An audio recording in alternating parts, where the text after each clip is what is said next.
Amém. 1 Samuel, no capítulo 8, diz: Tendo Samuel envelhecido, constituiu seus filhos por juízes sobre Israel. O primogênito era Joel, segundo Abias, foram juízes em Berseba. Porém, seus filhos não andaram pelos caminhos dele, antes se inclinaram à avareza e aceitaram subornos, e perverteram o direito. Então os anciãos todos de Israel se congregaram e vieram a Samuel a Ramá, e lhe disseram: Vê, já estás velho, e teus filhos não andam pelos teus caminhos. Constitui-nos, pois, agora um rei sobre nós, para que nos governe, como tem todas as nações. Porém, esta palavra não agradou a Samuel, quando disseram: Dá-nos um rei para que nos governe. Então Samuel orou ao Senhor. Disse o Senhor a Samuel: Atende à voz do povo em tudo quanto te diz, pois não te rejeitou a ti, mas a mim, para que eu não reine sobre eles, segundo todas as obras que fez desde o dia em que o tirei do Egito até hoje, pois a mim me deixou e a outros deuses serviu, assim também o fez a ti. Amém, irmão? Poder sentar. Irmãos, a Bíblia, como já temos falado tantas vezes, é o livro de regra, são as nossas lições. Aqui nós aprendemos com pessoas que agiram certo e aprendemos com o registro que Deus fez de pessoas que agiram também errado. Tudo é motivo de aprendizado. O certo e o errado são motivos de aprendizado, porque todas as atitudes mostram uma consequência. Então nós sabemos o que vamos fazer pelas próprias experiências de vida, pelo que outros já fizeram, pelas histórias contadas, enfim, nós sabemos que as nossas atitudes geram reações. E a Bíblia, então, quando você conhece a Bíblia fala de você dizendo: sou mais sábio do que todos os meus mestres, sou mais prudente do que os velhos. Por quê? Porque guardo os teus preceitos. Então, quando você vai para a Bíblia, ela se transforma em lâmpada dos seus pés, luz para o seu caminho, e aí você se torna justo, e a vereda do justo é como a luz da aurora, que vai brilhando mais e mais até ser o dia perfeito. Dá para você imaginar num dia perfeito? O que é um dia perfeito para você? Dia perfeito, irmão, muitos diriam aquele dia de sol bonito, aquela coisa ensolarada, quando você olha para o céu e vê ele só azulzinho, que coisa maravilhosa, e aquela brisa da beira-mar batendo. Esse é o dia perfeito? Você acha que esse dia é um dia perfeito, não acha? Mas você já pensou se todos os dias fossem assim? Ficou sem chover um tempo. Viu a crise que aconteceu em São Paulo? Viu a crise que já estava marcada para acontecer aqui no Rio de Janeiro? Ainda estão em alerta vermelho? Então, o dia perfeito nem sempre é de sol. Também precisa-se de dias de chuva, de tempo nublado, e precisa-se de uma série de coisas. Mas a vereda do justo brilha, e é como um dia, vai ser como um dia perfeito. O que é o dia perfeito? É o dia de acordo com o projeto que Deus criou. Esse é o dia perfeito. No dia que você acorda triste, você é servo de Deus, esse é o teu dia perfeito. Aproveita ele para aprender as suas lições. O dia que você acorda radiante, também é um dia perfeito. Aproveita, vive esse dia. Quando você tem que passar um dia atribulado, fazendo 1 milhão de coisas, esse foi o dia perfeito que Deus criou para você, porque todas as coisas cooperam para o bem de quem? Dos que amam a Deus, dos que andam segundo o seu conserto. Não importa se teu dia é de trevas ou de luz, irmão, importa se você anda segundo o conserto de Deus. Se você anda segundo o concerto de Deus, o teu dia de trevas é dia de luz. Amém? O não de Deus é ruim? Não. O não de Deus vale tanto quanto o sim. Ora, porque todas as coisas cooperam para o bem dos que amam a Deus. Essas lições básicas, irmão, não pode escapar da sua memória. Tem pessoas que só dão glória a Deus quando está tudo muito bem, muita maravilha. Não, meu irmão, nada disso. Os melhores e mais poderosos salmos de Davi, ele estava chorando no deserto. Foi pelos lábios de Davi, em tormento, que Deus suscitou as maiores profecias. Deus meu, por que me desamparaste? Davi escreve isso no salmo que nós conhecemos como 22, quando ele está num clima que ele está dizendo, em lágrimas faço nadar a minha cama. Aí Deus disse, aí mesmo, tu está no centro da minha vontade, profetiza, filho do homem. E ele disse, Deus meu, por que me desamparaste? Aí ele disse, essa é a frase que o meu filho, o meu unigênito vai pronunciar lá na cruz. O mesmo Espírito glorioso que estava em Davi, estava em Jesus Cristo, mas será que Davi viu isso? Só se caminha no cristianismo com fé e humildade, sem se importar se hoje você está por cima ou está por baixo. Você tem que ter entendimento e fé. Com Deus você sempre está por cima, porque esta é a promessa, eu te colocarei por cabeça e não por cauda, só estarás por cima e não por baixo. Até Israel levado cativo, meu irmão, se eles tivessem entendimento, eles sempre estariam por cima. Daniel não esteve? Sadraque, Mesaque, Abednego não esteve? Só que a promessa não é só coletiva, ela é também individual. Então, irmão, fecha esse parêntese aí, deve ter te abençoado e muito. Voltando aqui para o nosso texto, que você já conhece tão bem, diz que Samuel, envelhecendo, constituiu seus filhos por juízes de Israel, 2 filhos, pelo menos aqui 2 que são citados. Agora eu te pergunto, e aí vai dizer que os filhos de Samuel eram corruptos? Eles são juízes em Israel e eles dão sentença por presente, suborno. Vinha alguém com uma disputa de terra, aí dizia assim, ó, tem isso aqui para vocês, então a terra é de vocês. Uma disputa, uma briga com um boi de alguém, ou envolvendo sabe lá o que, subornou ele, de repente se fosse eu, alguém me traria um bolo de chocolate, né, toma aí, ó, bolo de chocolate. Que aí, bom, me convenceu, eu sou perdido por chocolate, bolo de chocolate é comigo. Mas o que será que os filhos de Samuel gostavam? Não sei, o fato é que seja lá o que fosse, foi o bastante para lhes corromper. Irmão, seja incorruptível, mesmo que seja por um bolo de chocolate, mesmo que seja por aquilo que você mais gosta. Se alguém botar uma cilada com uma barra de chocolate lá, não vai me pegar, porque até antes de eu deliciar uma barra de chocolate, eu consulto Deus vivo. Tudo que eu faço, meu irmão, eu consulto Deus. Eu desenvolvi não é a palavra mais certa, Deus desenvolveu em mim um sentido espiritual, como nós costumamos chamar por aí, né? Um sexto sentido, em que eu consigo, pela misericórdia de Deus, discernir a hora de ir a algum lugar e a hora de não ir, a hora de fazer alguma coisa e a hora de não fazer. Irmão, não te dê por cansado, lute até você alcançar isso, porque isso vai te dar muitas vitórias e vai te livrar de todas as derrotas, porque você sabe aonde Deus vai contigo e aonde Ele não vai contigo. Ele te fala com antecedência. Nós servimos um Deus vivo que tem boca e fala.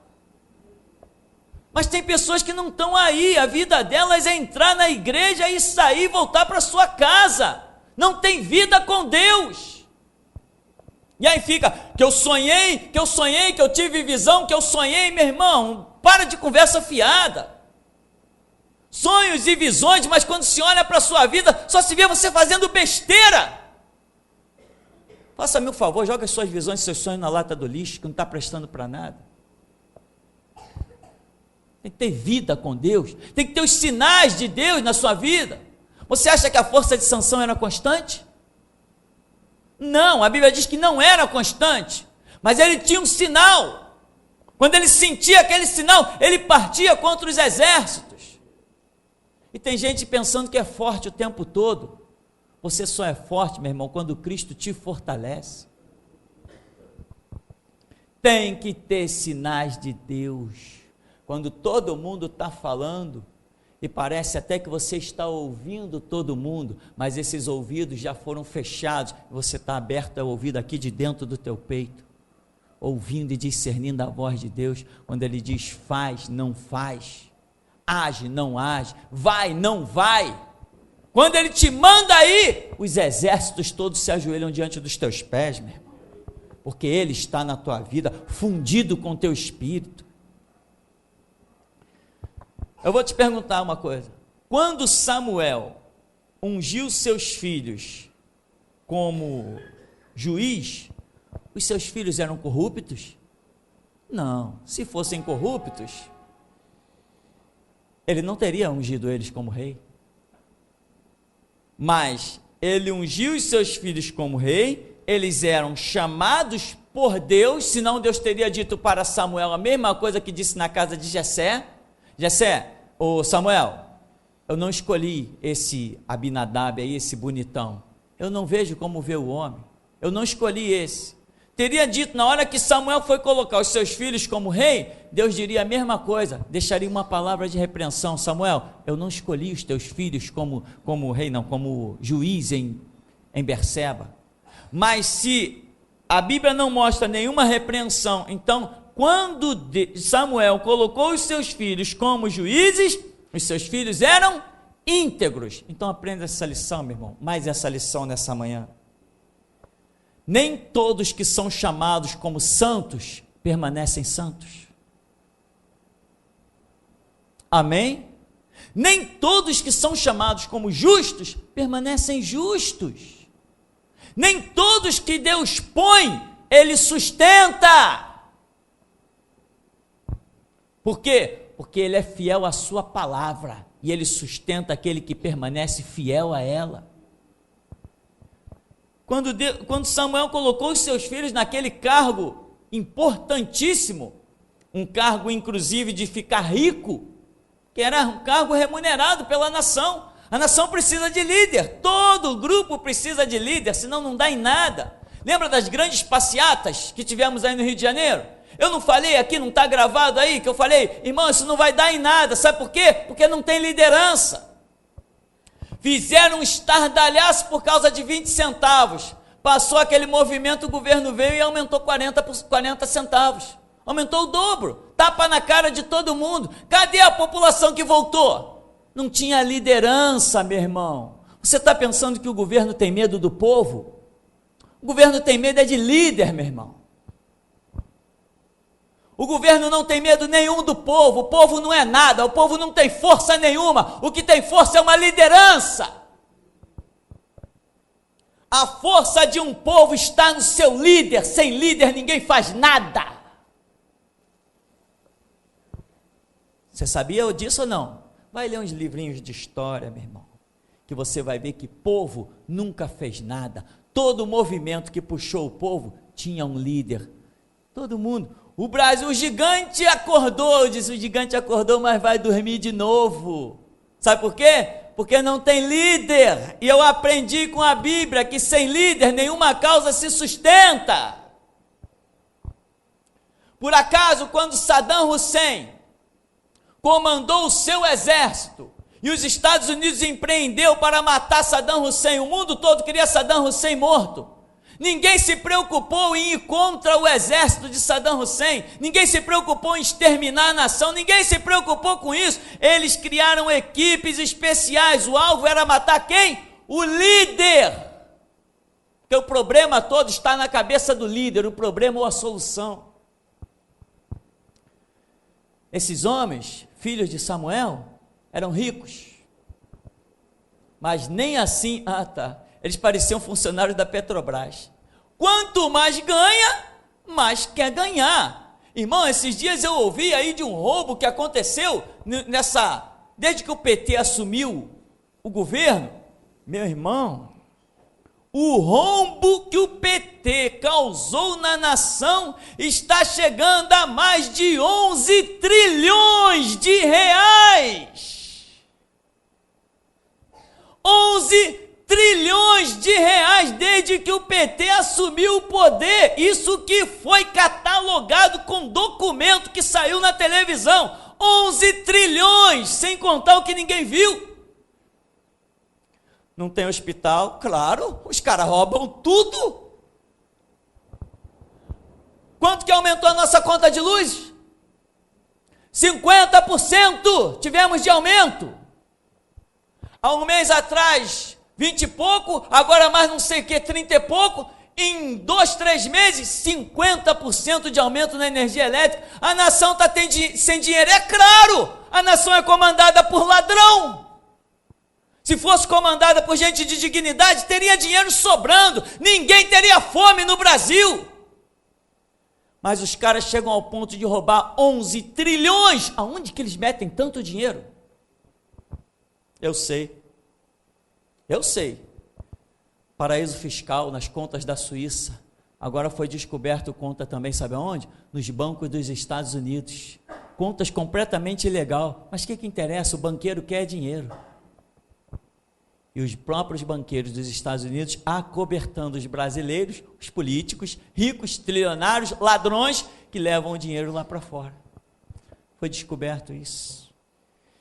Mas vamos falar dos filhos de Samuel. Eles eram ricos, não eram funcionários da Petrobras, mas eram ricos.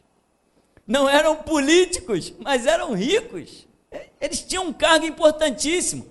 Mas voltando à lição, quando Samuel os colocou no cargo, eles não eram corruptos. Agora diz para mim que os filhos de Samuel herdaram a glória de Deus. E sabe o que eu vou te dizer? É questionável, meu irmão. Dá para imaginar? Será que esses filhos de Samuel tinham exemplo? Será que eles nunca ouviram falar? Olha, vou dizer uma coisa para vocês, antes de vocês dois nascerem, vocês que são filhos de Samuel, o povo devia dizer isso para eles, tinha uma cidade que quando o teu pai entrava, todo mundo corria e se ajoelhava na frente dele, perguntando, é de paz a tua vinda ou estamos em falta com Deus? E eles diziam, é mesmo? Papai era assim, é? Caramba, papai era o cara, né? Será que eles tinham exemplos, meu irmão, na vida de Samuel? Teu pai lançou uma profecia sobre Saul, não deu outra, foi para a cova.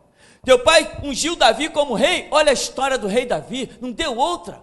Olha tudo que teu pai falou, já está até escrito no livro das crônicas que nenhuma das palavras que saiu da boca do teu pai deixou de se cumprir. É mesmo, papai era o cara, né? Meu irmão, você tem que entender, por mais exemplo que você dê, você não pode impedir o livre-arbítrio de ninguém. Você pode dar o maior exemplo de santidade e poder de Deus, mas não vai impedir que alguém se torne mesquinho e corrupto e vá para o inferno. Muita gente diz assim, eu estou na fé, porque está escrito, como é que está escrito? Crê no Senhor Jesus e serás salvo, tu e a tua casa. Eu digo, vai esperando, essa promessa nunca existiu, ela nunca saiu dos lábios de Deus. O apóstolo Paulo falou isso numa situação que não tem nada a ver com o que as pessoas têm criado. Eu estou firme na promessa. A minha casa, irmão, as pessoas dizem assim para mim, minha casa, irmão, está um caos, a minha casa está uma desgraça, mas eu estou firme na promessa, eu estou crendo pela minha casa e todos os meus vão ser salvos. Vai nada, vai para o inferno junto com todos eles, está perdendo seu tempo. Meu irmão, a Bíblia diz que quando nós lançamos a palavra para alguém, se esse alguém não receber, eu tenho que sacudir a poeira do meu corpo, bater os meus pés e seguir a minha vida. É isso que a Bíblia diz, isso sim a Bíblia diz. Samuel tinha filhos, Mas esses filhos se tornaram corruptos. Dá para você olhar para a figura de Samuel e olhar para essa raça dos filhos dele? Se fosse nos dias de hoje, se fizesse um DNA, ninguém ia acreditar. Esse lixo aqui, filho de Samuel? Não, houve erro lá no hospital, alguém trocou isso aqui. Não, faz esse DNA de novo. Não é possível. Guarda essa lição, meu irmão. Nem todos que começam santos terminam santos. Hoje nós temos dezenas de pastores que começaram bem, hoje são apenas um lixo podre da maçonaria, e ainda tem um grupo de crente besta que está lá seguindo eles e sustentando eles com dízimo e oferta, porque não são capazes de olhar que as suas belas obras já apodreceram e fedem. As pessoas estão pensando que quem um dia é santo, que ganha emblema de santidade e nunca mais se corrompe. Temos aí um bando no Rio de Janeiro, o da Maranata, Paulo César Brito, das assembleias. Então, imagina um nome das assembleias, não preciso nem falar, qualquer nome de pastor que você vê da Assembleia do Rio de Janeiro, são todos mergulhados na lama da maçonaria, fedem, seus ministérios fedem. Mas os seus crentinhos, assembleanos, patetas, olham para eles, não, meu pastor é um grande homem. Por quê? Não, olha a pregação dele. Caramba, que bela pregação. Quanto tempo tem a pregação? 30 anos. As pessoas não sabem ver como as pessoas se degradam na fé, na espiritualidade, se corrompem por dinheiro. Eu estava vendo a pregação de um homem, né? Abílio Santana. Ele não é lá essas coisas não, mas isso eu até postei no Face, que ele falou uma verdade. Houve um tempo em que nós não tínhamos ouro e prata, e podíamos dizer, olha para mim, em nome de Jesus Cristo Nazareno, levanta e anda, porque eu não tenho prata nem ouro, mas o que tenho te dou. Aí ele desceu a lenha, falou, hoje os pastores estão riquinhos, milionários na maçonaria, mas não podem mais dizer, não tenho ouro, não tenho prata. E por isso também já não podem mais dizer, olha para mim, e já não podem mais dizer, em nome de Jesus Cristo, levanta e anda. Eles perderam a autoridade que há no nome de Jesus e no seu sangue. O demônio passeia nos seus púlpitos e brinca com toda a estrutura da sua casa. Irmão, esse púlpito não veio para compactuar com eles. Aqui você está num púlpito diferente. Eu te desafio a dobrar os teus joelhos e clamar a noite que você quiser e pedir para que o teu Deus te mostre as manchas desse púlpito. Eu sou um homem que sirvo a Deus com a consciência mais limpa e pura que essa nação já conheceu e o mundo. Eu duvido que um dia o dinheiro me corrompa. Eu duvido que hoje, como eu tenho o cargo maior que um homem tem no planeta, esse cargo é meu, e eu duvido que isso me corrompa. Não reconheço nenhum homem, nem no campo espiritual, nem no campo natural, em nenhuma parte do planeta, não reconheço nenhum homem com um cargo que se chegue a semelhar ao meu, nenhum. Isso não me corrompe. Se me corrompesse, eu estaria andando com terno importado. No entanto, eu ainda ando com as minhas sandálias havaianas, porque eu não me corrompi. Será que todo mundo não dá para ver? Você pode até dizer assim, pastor, mas a corrupção de um homem não é por fora no que ele veste. É, meu irmão, mas acredite, sempre o que um homem é por dentro, reflete no que ele conduz por fora. Sempre reflete. Inclusive tem gente que não é nada por dentro, mas quer ter a aparência de ser por fora. Irmão, você está numa sala de aula fantástica hoje. Ah, se tu soubesses onde você se encontra, meu irmão. Ah, se você soubesse o que você tem ouvido. Ah, se você soubesse. Ah, se você entendesse que o que você recebe aqui é de graça, porque ninguém poderia reunir o dinheiro do mundo para pagar.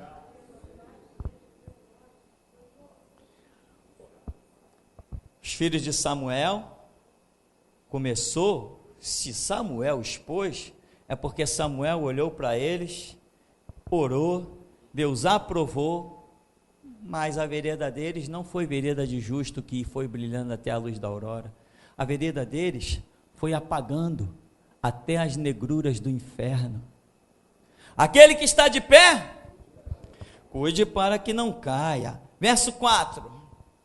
Então os anciãos todos de Israel se congregaram e vieram a Samuel a Ramá, lhe disseram: vê, tu já estás velho, teus filhos não andam pelos teus caminhos, constitui-nos, pois, agora um rei sobre nós, para que nos governe como tem todas as nações. Irmão, ancião, principalmente em Israel, era símbolo de quê? De experiência, sabedoria, experiência de vida. A Bíblia fala disso. Os jovens em Israel tinham esse conceito, e quando viam um ancião que tinha aquele costume de sentar à porta da casa, né? Os jovens de Israel passavam e sentavam junto dos anciãos, para que eles abrissem a boca e começassem a falar da história de Israel, das grandezas de Deus. Ancião era símbolo de sabedoria, mas não se iluda, meu irmão, nem tudo que reluz é ouro, nem tudo que brilha é prata, nem todo que me diz Senhor, Senhor, entrará no reino dos céus. E esses anciãos, o que eles são? Cegos. Cadê a experiência de vida desses homens? Ô Samuel, tu já está velho, cara, o que nós vamos fazer? Teus filhos, nós já vimos que eles se corromperam, então você vai morrer, ou seja, já estão profetizando, tu vai morrer mesmo, velho, acha um rei aí pra gente, nós precisamos de um escape. Você entende, meu irmão, que nem todo que tem aparência de ser, na verdade, o é? Os anciãos de Israel pareciam ser pessoas sábias. Se reuniram os anciãos da cidade e foram lá até Samuel para falar o quê? A maior besteira que poderia se dizer no meio da nação. Ó, profeta, fica de lado e nos dá um rei. Um rei que é o modelo de Jeová. Um rei que faz parte dos 10 mandamentos, um rei que é segundo os conceitos profetizados na nossa nação. Não, um rei como as nações. Você sabe que tem pessoas que têm aparência do que é correto, mas dentro de si é um sepulcro caiado, rapina e podridão? Eles não estão pedindo nada conforme os estatutos de Deus. Eles estão pedindo conforme os estatutos das nações. Eles são bem claros.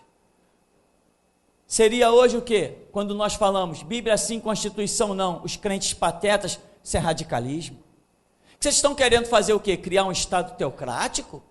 Vocês querem desprezar a Constituição? Irmão, nós não queremos desprezar a Constituição nenhuma, nós já desprezamos isso desde que nos convertemos. Não é de agora que desprezamos isso. A Constituição nunca pôs pão na minha mesa.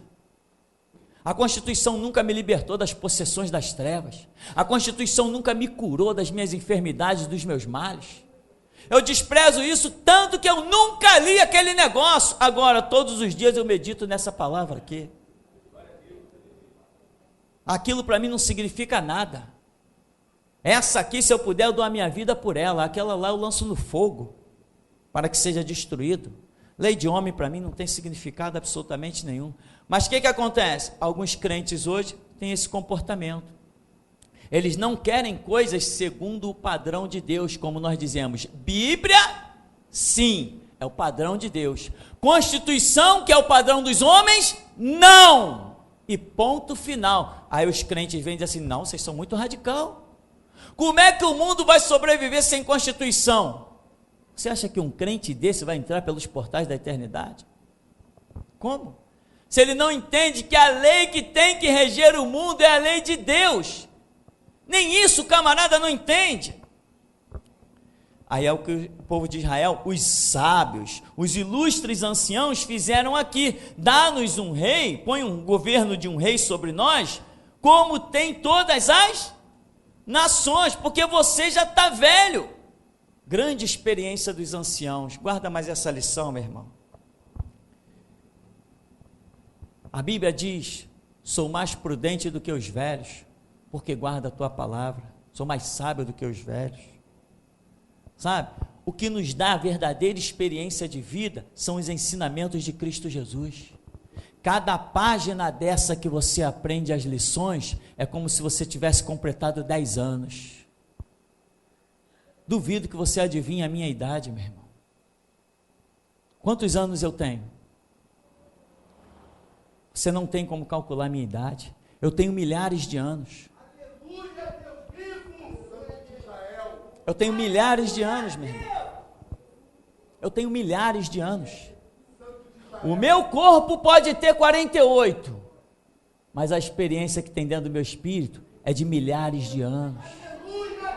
Você quer que eu te descreva como foi criado o mundo? Meu espírito foi lá para ver, meu irmão. Você quer que eu te descreva como é que um homem pode ser ressuscitado depois de 4 dias de morto? Meu espírito esteve lá na porta daquele túmulo. Pela fé, pelo entendimento, você é transportado em todas as eras. Você quer saber o que os serafins dizem diante do Deus vivo e poderoso? Eles dizem: santo, santo, santo, Kadosh, Kadosh, Kadosh, é o Deus todo-poderoso. Você quer saber o que os anjos estão dizendo diante de Deus nessa hora? Você quer saber que nenhum momento da existência de Deus ele ficou sem adoração?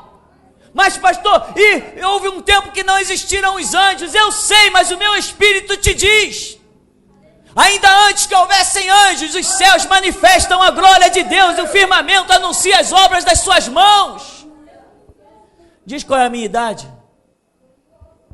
Me apresenta uma matemática para que eu te diga: isso aqui supera o que eu conheço. Me apresenta uma ciência que seja superior ao conhecimento da escritura que eu tenho. Me apresenta, meu irmão. A minha idade vai desde a fundação do mundo até a consumação do planeta, meu irmão. Eu te digo os governos que vão suceder sobre esse mundo. Eu te digo o tempo que eles vão reinar. Eu te digo o que vai acontecer com eles. Eu te digo o que vai acontecer no Monte das Oliveiras. Quem vai pisar lá e quem virá com ele. Nunca, jamais eu olharei para as cães embranquecidas de alguém e direi: ali tem mais sabedoria do que o que há em mim. Jamais direi isso, porque ninguém supera o Espírito da glória de Deus que habita em mim. É assim contigo, meu irmão? É assim contigo? Essa sala de aula para você hoje está servindo de alguma coisa? São muitos sonhos, meu irmão, em que Deus mostra nós todos numa sala de aula, porque aqui o Espírito Santo ensina as palavras que saltam para a vida eterna. Você entende que o mundo hoje não tem medo de qualquer um? Você entende que o reino do diabo não está se sentindo mais ameaçado por nenhuma igreja por aí? A única ameaça ao reino de Satanás hoje se chama geração Jesus Cristo. Porque Deus suscitou um Elias que não se curva, que não se dobra, que não se cala e que não reconhece adversário à altura. Então, meu irmão, aprenda as lições. Se alguém aparecer diante de você, como um dia apareceu diante de mim, estava conversando com uma pessoa, isso há alguns anos, algumas décadas, aí apareceu um senhor, começou a falar, entrou na nossa conversa, viu que éramos 2 jovens, e começou a falar, não, porque vocês, olha só, eu tenho 70 e poucos anos de idade, e já vi muita coisa nessa terra. Eu virei para ele e falei assim: me diz uma coisa, quantas páginas da Bíblia o senhor já leu? Não, eu nunca me envolvi com negócio de religião. Eu falei, então os seus 70 anos de idade não servem de nada. Não presta para nada.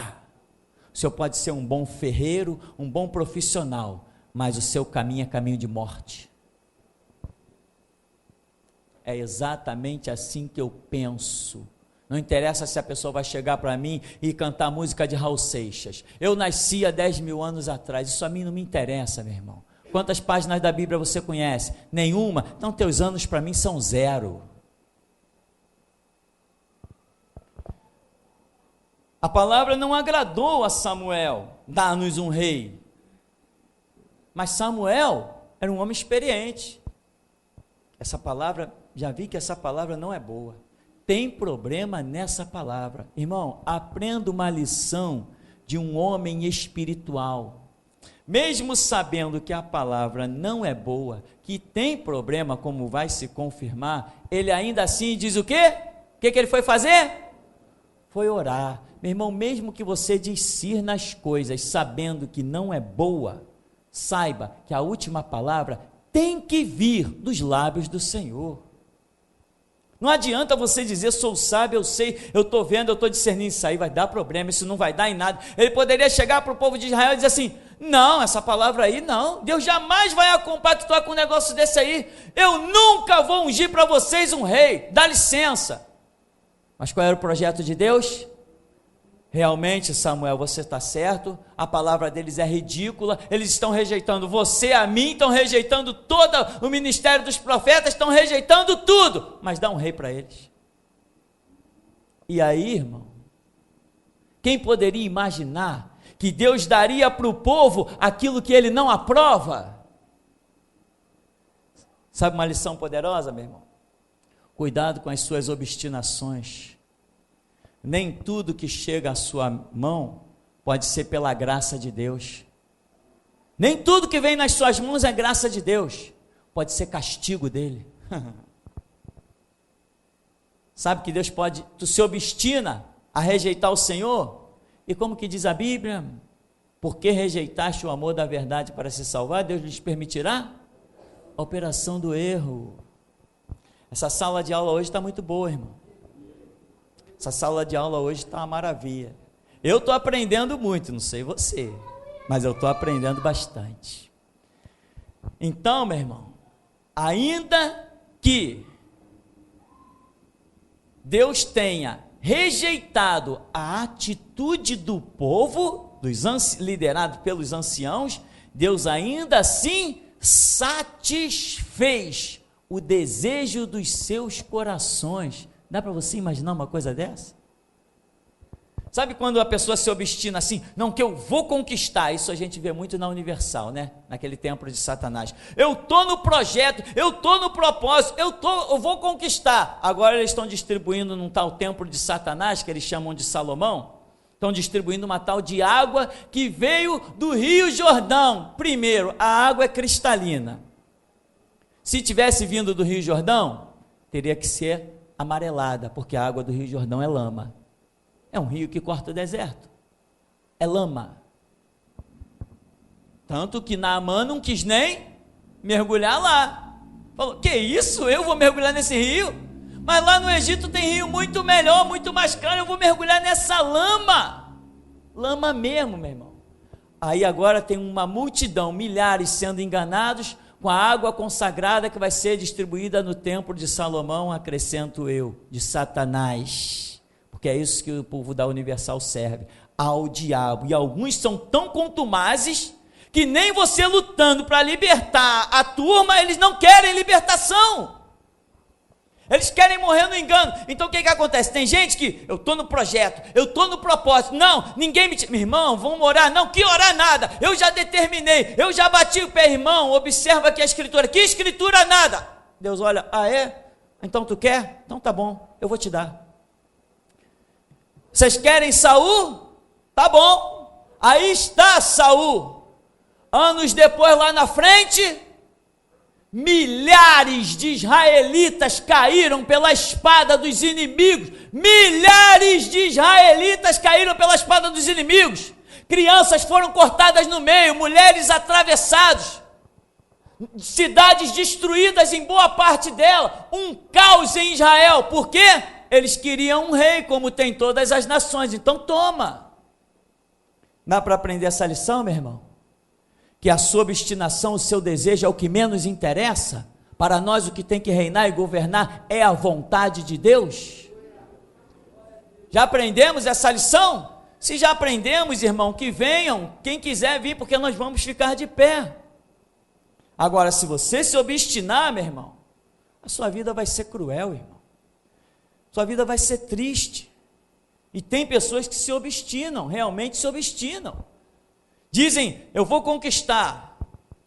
Eu estou entrando para o emprego. Aí alguém vem e diz assim, irmão, você já orou sobre esse emprego? Não, irmão, esse emprego caiu do céu. Irmão, caiu do céu, cuidado. Quando você for usar essa expressão, talvez Deus esteja usando a tua própria boca para dizer assim, ó, quem caiu do céu foi Lúcifer. Cuidado.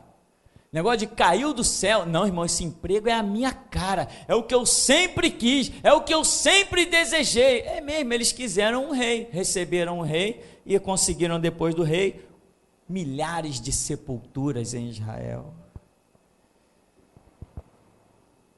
Seguindo aqui, disse o Senhor no verso 7, atende a voz do povo em tudo quanto te diz, pois não te rejeitou a mim, não rejeitou a ti, mas a mim, para que eu não reine sobre eles. Deus está se achando rejeitado, mas assim, dá tudo que eles quiserem. Samuel, não deixa faltar nada das palavras dele. Samuel, tudinho que eles disserem, eu quero que você dê para eles, eu quero que você faça. Cuidado com os teus sonhos obstinados, meu irmão. Pastor, eu sonhei que tinha no meu sonho o ponto 1, o ponto 2, o ponto 3, o ponto 4, o ponto 5, 6 e 7. Pastor, pois se cumpriu na minha vida tudo isso, 1, 2, 3, 4, 5, 6, 7. É Deus preparando a tua sepultura. Não vai faltar nada. Conforme tu sonhou na tua obstinação, conforme tu determinou, assim será. Tem pessoas que sonham e vão executando, né, irmão? Às vezes a gente ouve umas coisas aí. Pastor, eu sonhei que tinha um cachorro, comprei um cachorro. Sonhei que tinha um gato, comprei um gato. Eu fico dizendo, Senhor, tem misericórdia, que essa pessoa nunca sonhe que tinha um elefante. Se não, meu irmão, vai botar o condomínio abaixo, se morar em apartamento, né? Ou então se ela sonhar que tinha um rato, saúde pública vai ter que invadir a casa da pessoa para detetizar. Tem gente que é assim, irmão. Irmão, para com isso, que sonhei o quê? Uma coisa é tu sonhar e outra coisa é Deus estar falando. Uma vez chegou uma pessoa aqui no começo do ministério, pastor, eu tive um sonho assim, bem no começo, estávamos lá embaixo, na terra ainda. Pastor, eu sonhei isso. Eu falei, irmão, não parece ter muito sentido, não parece ser Deus falando. Não, porque todos os meus sonhos são proféticos, todos os meus sonhos são proféticos. Eu falei, então vai lá e faz, minha irmã. Vai lá e faz o que tu sonhou. Problema teu. O que eu tenho a ver com o teu sonho?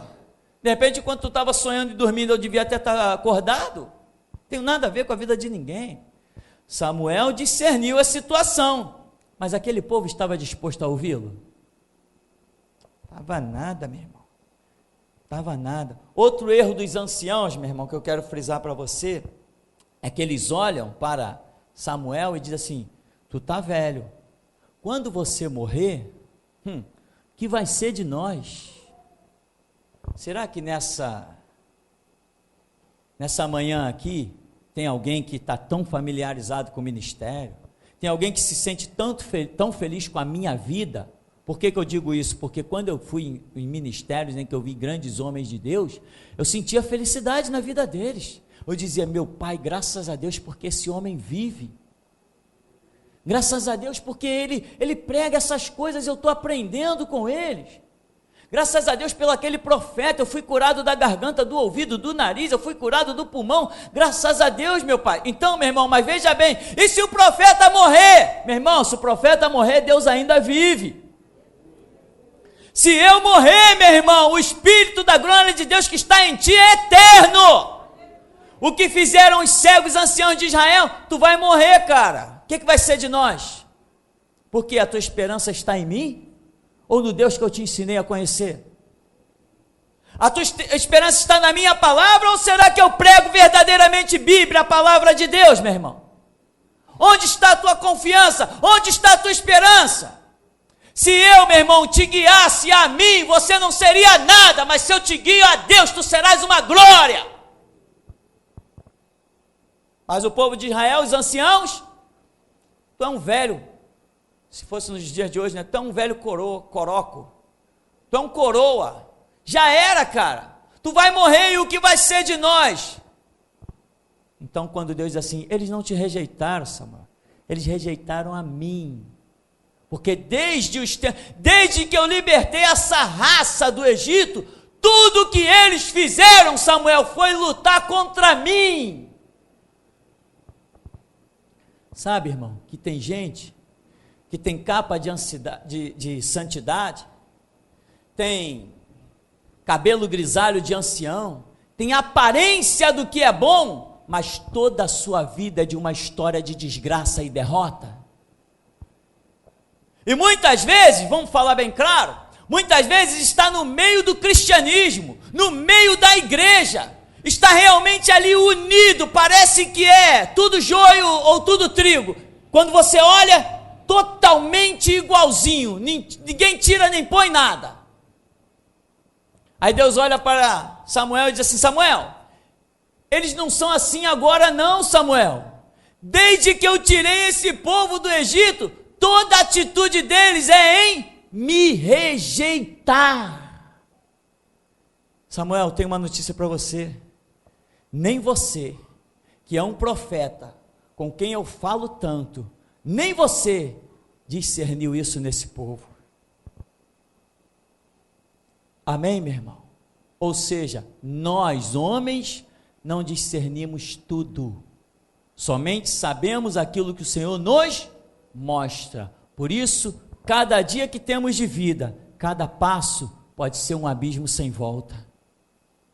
Maldito é o homem que confia no homem, que faz da carne o seu braço, mas bem-aventurado o que crê, teme o Senhor, porque o que confia no homem, meu irmão, vai ser, como diz a Bíblia, como a tamargueira no deserto, e não verá quando vem o dia mau. Bem,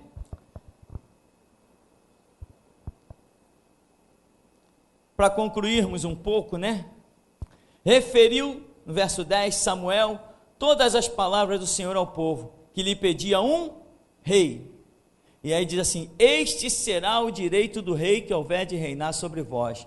Ele tomará vossos filhos e os empregará no serviço dos seus carros, como seus cavaleiros, para que corram diante dele. Eles dão uma lista imensa. Lá no verso 19, depois de toda a lista que Samuel diz, eles ainda falam o seguinte, porém o povo não atendeu a voz de Samuel e disse, não, mas pelo menos teremos um rei sobre nós, para que sejamos também como todas as nações. O nosso rei poderá governar-nos, sair diante de nós e fazer as nossas guerras. Ora, e o título de Jeová Sabaote, o Senhor da guerra, o general das batalhas, onde fica esse título?